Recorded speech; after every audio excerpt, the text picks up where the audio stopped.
وذكر فإن الذكرى تنفع المؤمنين.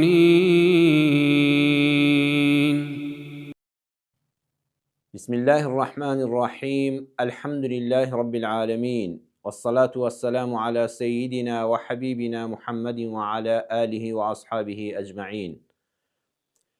حكمة دانایی خەڵات و بەخششێکی گەلێک گەورەی خوای پەروەردگارە بۆ مرۆڤایەتی.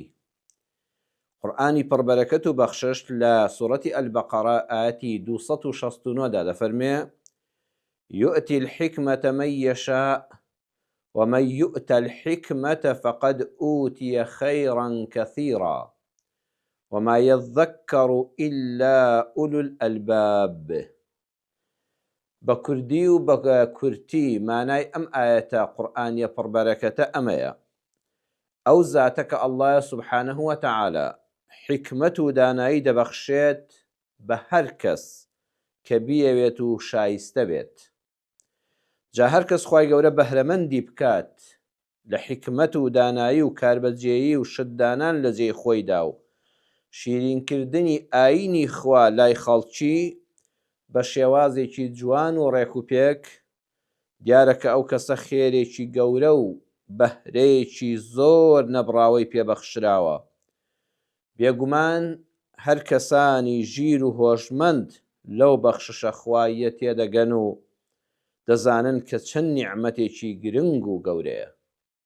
ئەمە فەرمایشتی خوای پەروەردگار بە سوبحانه وتعالى. دەفەرمێ یوئتی بە مانای یوعتی، واتە خوای پەروەردگار پێت دەبەخشێ. ئەو کەسێک کەوا داناییت هەیە، ئەو کەسێک کە خوای گەورە ڕەحمی پێکردووی ئەم خەڵاتەی پێبەخشیوی دەزانی قسە لە شوێنی خۆیدا بکەی. ئەو بانگخواز و مامۆستا بە ڕێزانەی سەر مینبەر لە مینبەری میحرابی مزگەوتەکانەوە، لەسەر مینبەری مزگەوتەکانەوە سوپاس بۆ خوای گەورە بە دانایی زۆر بە زمانی شیرین ئاینە جوانەکەی خوای پەروەردگار ئاوا بە جوانی دەگەیەنە دڵ و دەرونی خەڵک و خەڵک دڵ و دەرونی ئاو دەدرێ و لە تەنگژە و گرفتی دەرونی باوتارەکانی ئێوە ڕزگاری دەبێت. یوعتی، ئاگادار بن، ئەمە هی خوایە. بە هی خوای بزانە، با لێت وەرنەگرێتەوە. نەڵێ هی زمان پاراوی خۆمە، نەڵێ هی زیرەکی خۆمە، نەڵێ مێشکم باشکار دەکا، زمانم باش وشەکانی بۆ دێ، زمان زانم. نە، یوعتی، ئەمە هەمووی الله سبحانه وتعالى. حکمت بمعنى أتقن دي، وهي وضع الأشياء في موضعها اللائقة بها. حكمت أويا يعني أتقنه وتشتك كشايستي لم شويندا لشويني قنجاوي خويدا دايني، وتستلزم علما ورشدا. حكمت دوشتي دوي زانست عقل هوش فاميدي. فالجاهل والسفيه لا تأتي منهما الحكمة إلا مصادفة. إنساني نزان، إنساني كودن لو جنابتان جيلو نفام، إنساني جيلوكا حكمة داناي لسر زماني درناك إلا مقد بدقمن نبي، بدقمن قسيكي لي ببستري قسەکە لە شوێنی شیاوی خۆیدا بێ و جێگەی خۆی بگرێ و ببێتە مایەی حەلکردنی گرفتێک و ڕاوانەوەی گومانێک و دڵخۆشکردنی دڵی خەمبارێک. ومن يؤت الحكمة فقد أوتي خيرا كثيرا، أي أعطاه عطاء كثيرا. هەر کەسێک خوای گەورە حکمت و دانایی بداتێ، ئەوە خێرێکی زۆر زۆر گەورەی پێبەخشیوە، کەواتە شکری خوای پەروەردگار لەسەر ئەم نیعمەتە گەورە بکە. وما يذكر إلا أولو الألباب. أولو الألباب يعني العقول، أو كساني كواز زور تيجيشتو زور زور جيرو دانان. كواتا العقل ليس هو الذكاء. عقل بريتينيا لزيركي، وليس كل ذكي عاقلا. شرنية هر کەسێک کە زیرەک بۆ ژیر بێ. هیوا هەیە زۆر زیرەکە، بۆ نمونە لە بواری تەکنەلۆژیاکانی سەردەمدا زۆر زیرەکە، لە کۆمپیوتەرە، لە بەکارهێنانی ئەنتەرنێتە، لەم سۆشیال میدیا و ئەوانەدا هەر منداڵکارێکە زۆر زیرەکە، بە تەمەنێکە زۆر زیرەکە، بەڵام ژیر نییە. بۆ نمونە ئەم بابەتە جوانە کە ئەم عیلمە باشی پێەیە لە خراپەدا بەکاری دێنێ، بۆ بڵاوکردنەوەی خراپە بەکاری دێنێ، بۆ داخستنی دەرگا خێرەکان بەکاری دێنێ. وەنونە چەندین پێیجی وتاری خێر و ئەوانە هەیە ئەم دەچێت ئەوانە دادەخە کەچی دەرگا شەڕەکان لەسەر خەڵک دەکاتەوە. خۆمە زیرەکە عیلمێکی زۆر باشی پێیە، زۆر زۆر زیرەکە لە بوارەکەی خۆیدا، بەڵام ژیر نییە، چونکە نەبووە دنیای جوانە کەسایەتێکی پێ دروست بێ و قیامەتی خۆشی پێوێران دەکا. هەیە بازرگانێکی زیرەکە لە بواری ئاڵوگۆڕ و کڕین و فرۆشتندا مێشکی باش کار دەکات، زیرەکە بەڵام ژیر نییە، چونکە بەردەوام بەو زیرەکیەی غەش و فێڵی وا دەکا کە مرۆڤ سەری سۆڕ دەمێنێ. باش ئەمە چۆنی زەفەر پێ بردووە. زیرەک بۆ چۆن دەستی خەڵکی بڕیوە، چۆن بە زمانی لوسی قەناعەتی بەو خەڵکە کردووە پارەیەک چەند ساڵ کۆی کردوێتەوە ئا بە مفتی بیخاتە دەستیەوە. بەڵام بڕواتان هەبێ ئەوە ژیر و عاقڵ نییە، ئەوە ئەسحابی عقول نییە، ئەوە دانایی نییە، چونکە لە دنیادا عیبدار دەبێ و لای خوا گونەهباری گەورە دەبێ و لە جەهەنەما خۆی دەبینێتەوە پەنا بەخوای پەروەردگار. کەواتە لەیسە كل ذەکیٍ عاقل، شەرط نییە هەر کەسێک زیرەک بوو ژیر بێ، ولا كل عاقل ذەکیە، بەڵام شەرتیش نییە کەسێک کە زۆر ژیر و دانایە زۆر عاقڵە شەرت نییە زۆر زیرەک بێ. بۆ نمونە هەیە لە بابەتە سەردەمیەکان لە عیلم و زانستدا زیرەک نییە، هەیە لە خوێندنە زیرەک نییە. هەش بڕواتان هەبێ هەیە سەرەتایی پێ تەواو نەکراوە لە مەکتەبەکەیە دەرناچێت، کەچی سوبحان الله یەک داناییەکی گەورەی هەیە، زۆر عاقڵە، ژیانی خۆی زۆر ڕێک و پێکە، ماڵ و منداڵی جوان بەڕێوە بردووە بە فەزلی خوای گەورە، سەرکەوتنی لە ژیانە بەدەست هێناوە، بۆتە بازرگانێکی گەورە، بۆتە کەسایەتێکی ناوبانگی ناو کۆمەلگا. خۆ زیرەک نییە، ینی دوو ژمارە تەلەفۆنی پێ لەبەر ناکرێ، جدۆلی زەروی تا ئێستا لەبەر نییە، هیچ زمانێک ناسانێت کە چی دانایە. کەواتە شەر نییە ولا كل عاقل ذەکیە، شەر نییە هەر کەسێک ژیر و عاقڵ بوو زیرەکیش بێ لە خوێندن و لە زانستەکانی سەردەمدا. لكن قد يجتمعانی، بەڵام دەکرێت کەسێک هەم زیرەکیش بێ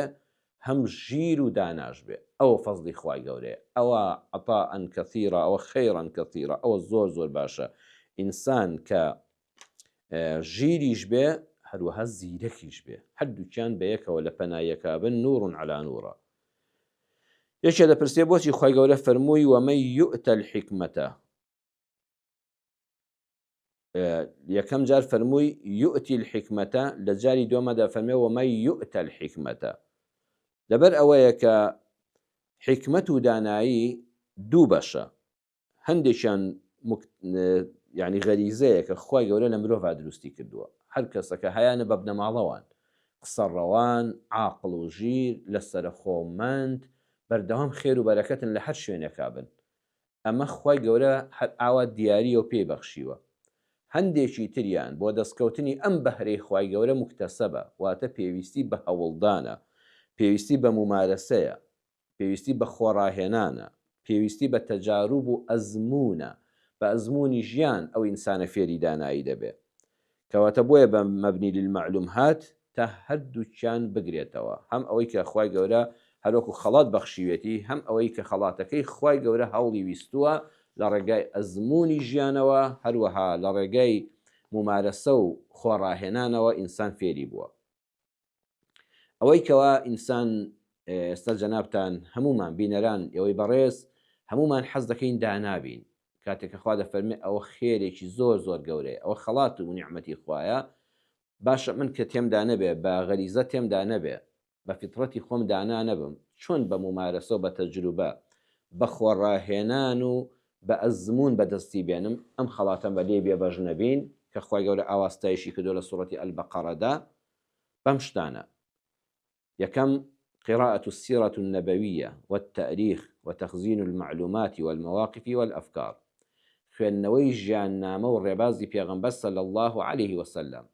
بەڵام ڕێبازی پێغەمبەر صلی الله عليه وسلم کاکە وەکو حکایەت نا،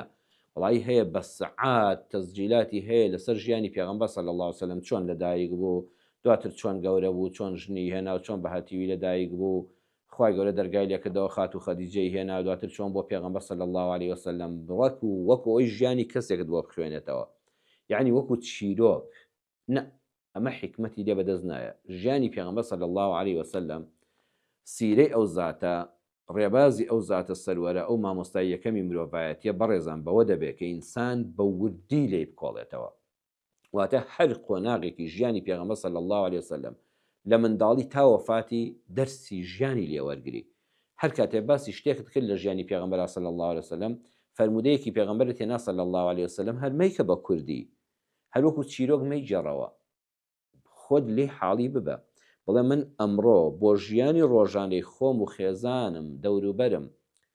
گەل و میلەتەکەم چۆن لەم فەرمودەی پێغەمبەر صلی الله عليه وسلم دوای 1400 ساڵ و هەتا ڕۆژی قیامەت چۆن لێ حاڵی ببم. وڵی سیرەی پێغەمبەر صلی الله عليه وسلم، ڕێباز و ژیاننامەی پێغەمبەر صلی الله عليه وسلم ئاوا بخوێندرێتەوە بەو وردی و شیکاریە، واللهی ئینسان دەبێتە دانا، وای لێدێ هەموو هەڵسو کەوتەکانی لە شوێنی خۆیدا دەبن و خۆی هەز بە بەختەوەری خۆی دەکا و دەوروبەر شانازی پێوە دەکا و ئەبێتە خێر و بەرەکەت و گوڵێکی بۆن خۆش بۆ خێزانی بۆ کۆمەڵگاکەی. هەروەها خوێندنەوەی مێژووی ڕابردووان، مێژووی سەردەمی نوێ، لە مێژوودا بە وردی تەماشاکەی هەڵەکان لە شوێوە کراون، سەرکەوتنەکان لە شوێوە بەدەساتون. خوێندنەوەی ژیانی ناوداران، ئەژیاننامەی خۆیان دەنووسنەوە، ئەو کەسەی کە تۆ زۆر بە ناودار دەیبینی، بۆتە پرۆفیسۆرێکی گەورە،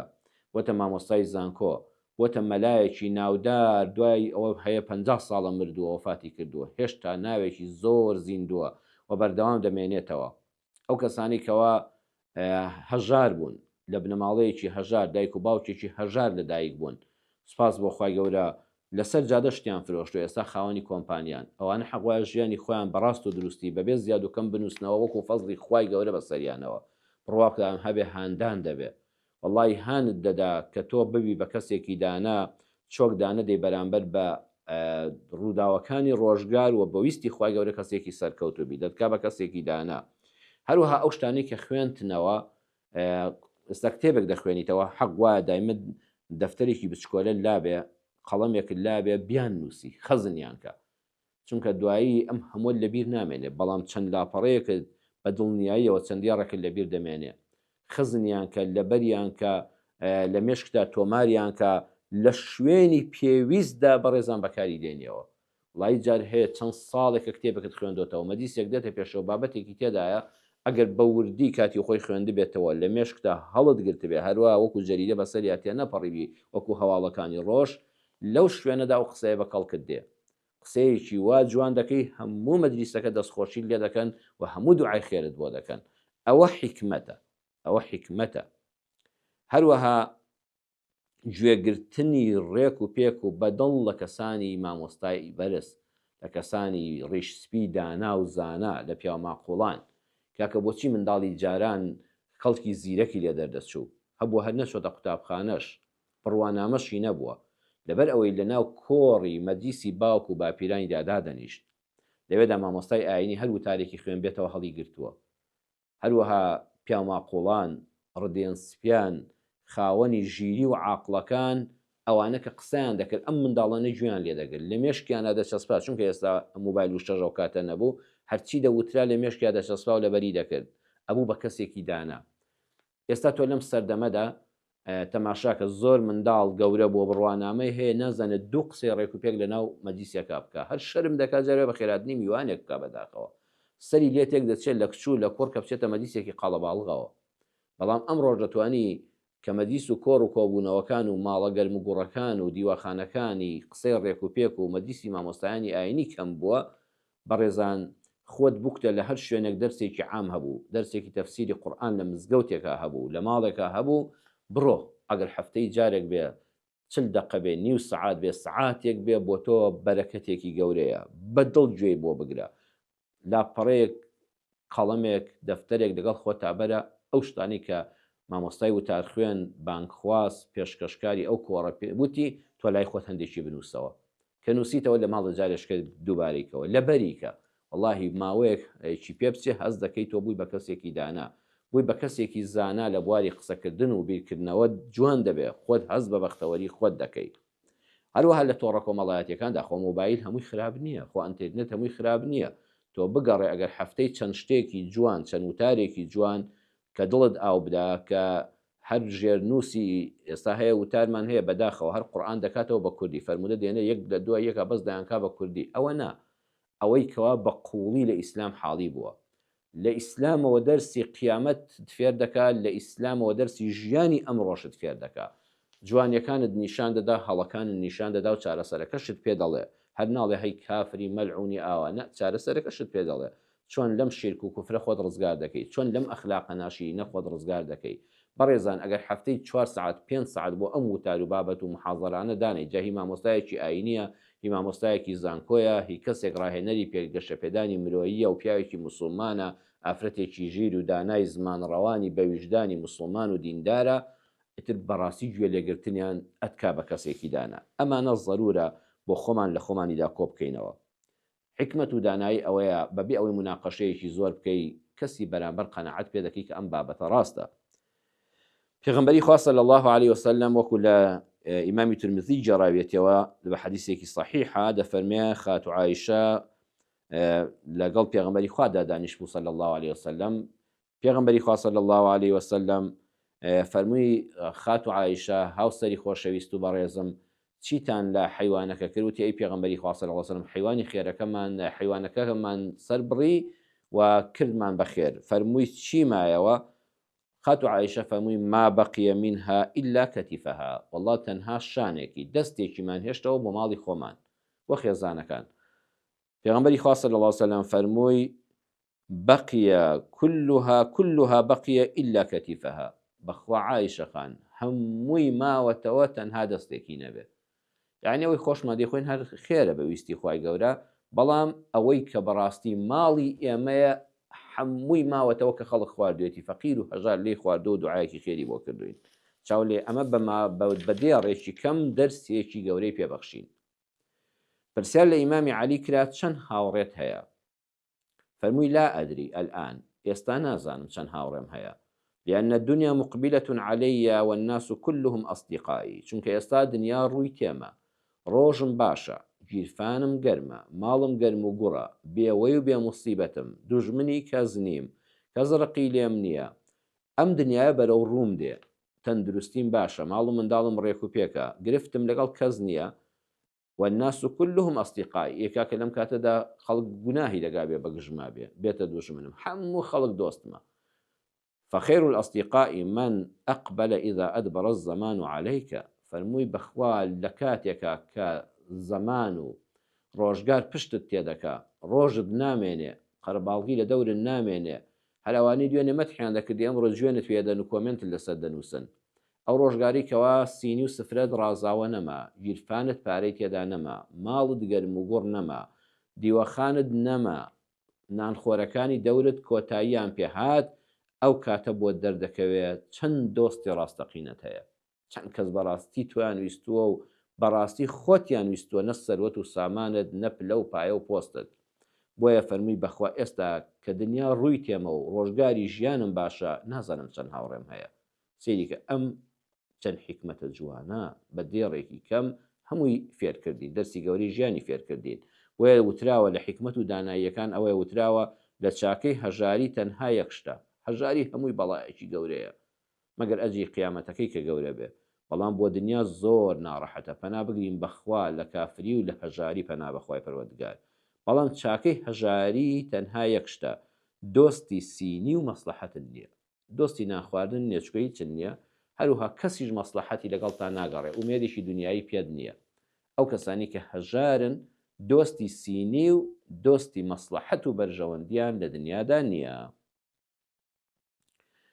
کاتی خۆی بەداخەوە کە ئێستاش جیهانی ئیسلامی گرفتاری ئەم بابەتانەیە بەهۆی ئەوەی کە لە مەنهەجی قورئان ڕلایدا کە لە قورئانەکە لادا پارچە پارچە دەبی بۆ نمونە دڵن شیعە و سونە کە کوشتار لە نێوانیاندا هەیە ڕق و قین بەداخەوە لە نێواندا هەیە وڵاتەکانیان دابەش بوون کاتی خۆشی ئاوە ئەم نیزاعە کێشەکەوتە نێوانی کۆمەڵک ئەهلی شیعە و ئەهلی سونەوە چوونە خزمەت ئیمامی ئیبن الجەوزی زانا و فەقیه و شارەزای ئیسلام وتیان ئەیهما ئەفضەل قوربان پرسیارێکت لێ دەکەین هەم شیعەکان نوێنەریان چوو هەم سونەکان هەردووشیان ڕازی بوون. ئیمامی ئیبن الجەوزی ڕەحمەتی خوای لێبێ بڵێ هەر شتێک ئێمە پێ ڕازین. وتیان کامیان گەورەترە ئەم دوو زاتە، ئەبوو بەکر یان عەلی؟ ئیمامی ئەبوو بەکر یان ئیمامی عەلی ڕەضا ڕەحمەتی خوا لە هەردووشیان و لە هەموو سەحابەی بەڕێز بێ. ئیمامی ئیبن الجەوزی یەک دیێڕی جوابدایە، وتی لەسەری نەڕۆی، حکمت ئەوەیە هەیە قسەت بۆ دەکات بە سەعاتێکم جا کەلیمەکەت حاڵی دەکات. دانا ئەوەیە بە یەک دێڕ ئامانجەکە دەگەینێتە کەسی ژیر، ئەویش ئەگەر تێبگا. فەرمووی ئەفضەلهما من كانت ابنته زەوجەته. فەرمووی بەڕێزترینی ئەو دوو پیاوە ئەو کەسایانە کە کچەکەی هاوسەریەتی. شیعەکان زۆر دڵیان خۆش بوو، وتیان تەواوە ئەوە مەبەستی ئیمامی عەلیە، چونکە کچەکەی پێغەمبەر صلی الله عليه وسلم هاوسەری عەلیە، فاتیمە هاوسەری عەلیە. تر ڕۆیشتن زۆر دڵشاد بوون، سونەکانیش زۆر شادمان بوون، وتیان قوربان تەواوە ئیمامی ئەبوو بەکرە کە کچەکەی ئەمامی ئەبوو بەکر کە خاتو عایشەیە خێزانی پێغەمبەرە صلی الله عليه وسلم. چاو لێ نەیکرد بە ناکۆکی، نەهات مێژوو هەڵداتەوە، نەهات سیرەی ئەبوو بەکر و عەلی بخوێنێتەوە، نەهات برایەتی و خۆشەویستی نێوانیان باسکە، بە یەک دێڕ. ئەوە داناییە. فەرمووی باشترینی ئەو دوو پیاوە ئەوەیە ئەفضەلهما من كانت زەوجەته. باشترینیان ئەو کەسەیە کە کچەکەی هاوسەریەتی. هەردوو لە کچی پێغەمبەری خوا صلی الله علیه و هاوسەری عەلیە، کچی ئەبوو بەکریش هاوسەری پێغەمبەری خوا صلی الله عليه وسلم. پێیوتن بەخوا ئەو دوانە هەردووکیان کەڵە پیاوی ئیسلامن، جیاوازیان لە نێواندا مەکەن، شیر و عاقڵ بن. بەڵام بە یەک دێڕ وەڵامی دانەوە. کەسێک مولحیدێکە گفتوگۆ لەگەڵا دەکا لەسەرەوەی کە ئێمە لە خۆمانەوە دروست بووین، هەر بەڕێکەوە دروست بووین، هەر مادە بوو بۆ خۆی چۆتە پاڵێک و ئەم مرۆڤەی لێ دروست بووە، ئیتر خوایەک بوونی نییە بە ناوی ئەڵڵا سوبحانەه وتەعالا. لە دوای مردن ژیان کۆتایی پێدێ، شانۆی ژیان هەر ئەمەیە. ئایا تۆ قسەی پێ بڵێ، ئایا جوێنی پێ بڵێ، ئایا نەفرەتی لێ بکەی، ئایا بە لەعنەتی کەی؟ نا، ئیشی تۆ بانگکردنە. ئەو هاتۆ دڵە گومانم هەیە، تۆ نەفرەتی لێ مەکە، قسەی پێ مەڵێ. دانایی ئەوەیە با بەڵگەی عەقڵی و عیلمی بۆی ڕوونکەوە. ئەم جۆ لە قورئان ناگرێ بڵێ قل هو الله ئەحد الله الصەمەد، ئەمەی بۆ بخوێنیەوە. ئەو جارێ بڕوای بە بوونی خوانێ تا کەلامەکەت لێ قبوڵکە، بڵێ ئێمە کەلامی خوا، ئەو بۆ خۆی خوانێ نەعوذ بالله، تۆ قورئانی چی بۆ دەخوێنیەوە؟ ئەو دڵە هەر خوانیە نەعوذ بالله، تۆ بڵێ پێغەمبەر صلی الله علیه وسلم وا دەفەرمێ. نە، دەبێت جارێ باسی گەورەی خوای بۆ بکەی، پێی بسەلمێنی کە مرۆڤ بەبێ خالق نابێ، و ئەم سیستمی جەستەی جوانەی مرۆڤە عەقڵ نایبڕێ، وەکو چۆن ئامێرێک هیچ عەقڵێک قبوڵی ناکات لە خۆیەوە دروست بوو بێ. مێزێک تەختەکان لە دارستانەوە هاتبن، دارەکان بڕابنەوانە هەر بۆ خۆیان ببنە تەختەی جوان و پاڵیان دابێتە یەک و بەبێ زیاد و کەم و گۆشەی لار و لەوێر و هەر یەکە بزمارێک لە شوێنی خۆی درابێ، ئەمە شتی وا مەحاڵە. بەڵام کەسێکی عاقڵە، بۆ نمونە کەسێکی زیرەکە لە بواری عیلمیدا، تۆ پێی بڵێ وەرە بیر لە خۆت بکەوە 300 ملیۆن سپێرمی پیاو یەک دانەیان دەگاتە هێلکۆکەیەکی ئافرەت. یەک خانەیە دەبێتە دوو خانە، دوو خانەکە دەبێتە 4 خانە، 4 خانەکە دەبێتە 8، دەبێتە 16، دەبێتە 32 خانە. لە 9 مانگدا ئەم نوتفەیە کە بە چاو نابیندرێ لەگەڵ ئەو هێلکۆکەیە کە بە چاو نابیندرێ یەکیان گرتووە، لە 9 مانگا قەبارەی ئەم منداڵە دەبێتە 3 کیلۆ.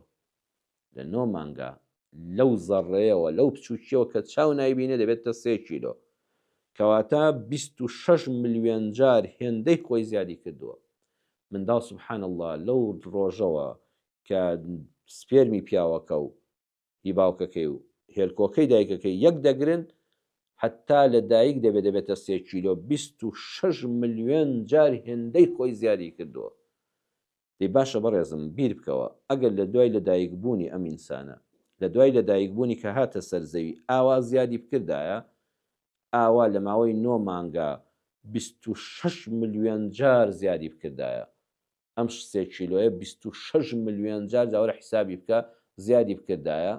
لە ماوەی 9 مانگا، وەڵاهی لە ماوەی 20 ساڵە سەر زەوی جێگەی یەک مرۆڤێکی تاق تەنها جێگەی یەک نەفەری لێ نەدەبەوە، هەر هەموو سەر زەویدا دەگرێت. دەبێت چ ئەژدیهایەک، ئەژدیهای چی، یعنی هیچ عەقڵێک تەسەووری ناکە. ئەوە زیادی بکردایە وەکو چۆن لە ناوسکی دایکا زیاد دەکا، لەسەر زەوی هەموو سەر زەوی و سەری دەچوە ئاسمان بەشی یەک ئینسانی نەدەکرد. بەڵام سوبحان الله دێتە سەر زەوی ئەم جارەکانە. ئەمە چێ دیاری کرد؟ ئەمە بۆ خۆی یخو باش ئەو سیستەمە کە لە سکی دایکە ئاوا زیاد دەکا 26 ملیۆن جار لە ماوەی 9 مانگا لە حەدی خۆی زیاد دەکا هێندەی خۆی زیاد دەکا ئەی باشە بۆ ڕێژەکە دەگۆڕێ ئەی بۆ کە دەیتە سەر زەوی وردە وردە زیاد دەکەی ئەم جارەکان لە کاتێکی دیاری کراوە لە دەوری 20 ساڵی 25 ساڵیدا تەواو دەوەستی لە باڵاتدا لە هەموو شتێکدا لە وەزنتدا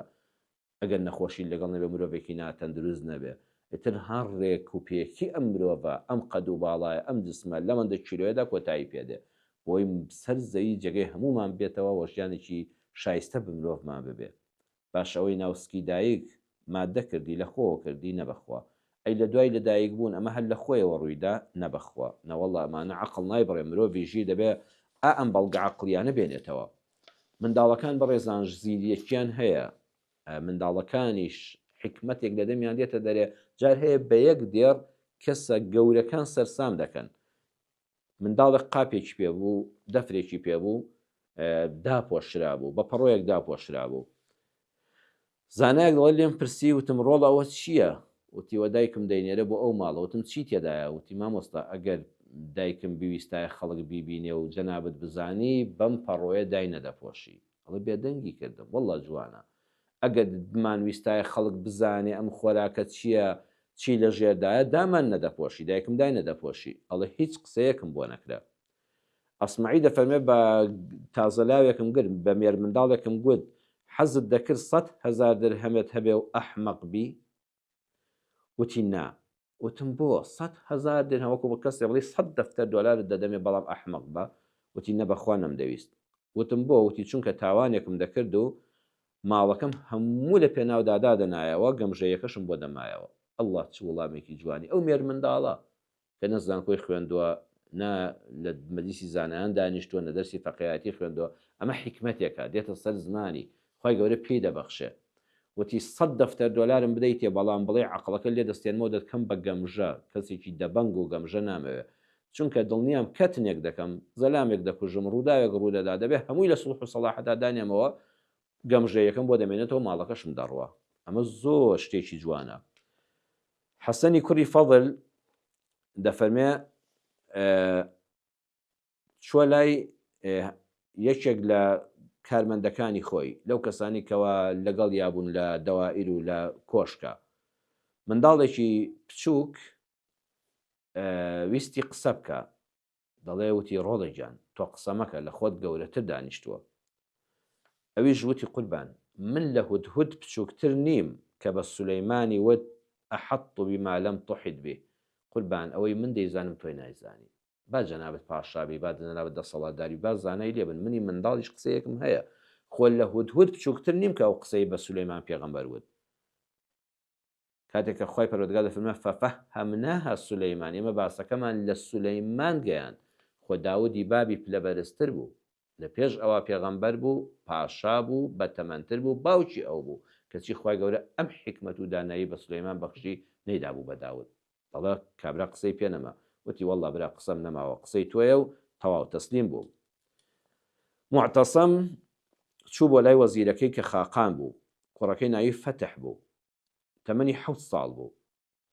وتی پرسیاری لێکرد پاشا دواندی معتەسەم خەلیفە معتەسەم وتی ئەیهما ئەحسن و داری ئەم داڕوکم ڕۆڵە ماڵی ئێمە خۆشتران ماڵی ئێوە وتی قوربان هەر شوێنێک کە جەنابەت تیادانیشی ئەو شوێنە جوانترین و خۆشترین ماڵە ئای لە وڵامە جوانن ماڵەکە بەو شوێن بەوە جوانە کە جەنابەت تێدابی جا لە ماڵی خۆتانی ماڵی خۆتان جوانە خۆشە لە ماڵی ئێمە دانیشتوی ماڵی ئێمە لەم ساتەدا خۆشترە چونکە ماڵەکان بەهۆی ئەو کەسانەوە جوانن کە تیادا دەنیشن ئەڵێ لە مستیلەیەکی لەدەستا بوو وتی لەم مستیلەیە جوانترت بینیوە مناڵ وتی قوربان بەڵێ ئەلیەد الەتی هیە فیها ئەو دەستەی مستیلەکەی تێدایە ئەو پەنجەی مستیلەکەی تێکراوە ئەو پەنجەیە لە مستیلە گرانبەهاکە زۆر زۆر جوانترە ئەڵێ ئەویش معتەسەم وتی نعم الإله على العباد كثيرة وأجلهن نجابة الأبناء نعمەتی خوای گەورە لەسەر بەندەکانی هەر ناژمێردێن و بیریان لێ ناکرێتەوە لە هەموو خەڵاتەکانی خوای گەورەتر جوانتر و ڕازاوەتر کە ئینسان دڵی پێی خۆش بێ ئەوەیە کە منداڵێکی نەجیبت هەبێ منداڵێکت هەبێت کە خەڵک دەستخۆشی لە قسەکانی بکە و دڵت پێی گەشت بێ بەڕاستی ڕاستیان فەرمووە مێدەوارم کە ئینشاءالله خۆی پەروەردگار لە حکمت و دانایی بەهرەمەندمانکە و لە کەودەنی و لە ژێلی و لە نەفامی کە ببینە بەڵا بۆ خۆمان و خێزان و منداڵ و دەوروبەر و کۆمەڵگامان خۆی گەورە هەموو لایەکمان بەدوورکە. آمين والحمد لله رب العالمين. وذكر فإن الذكرى تنفع المؤمنين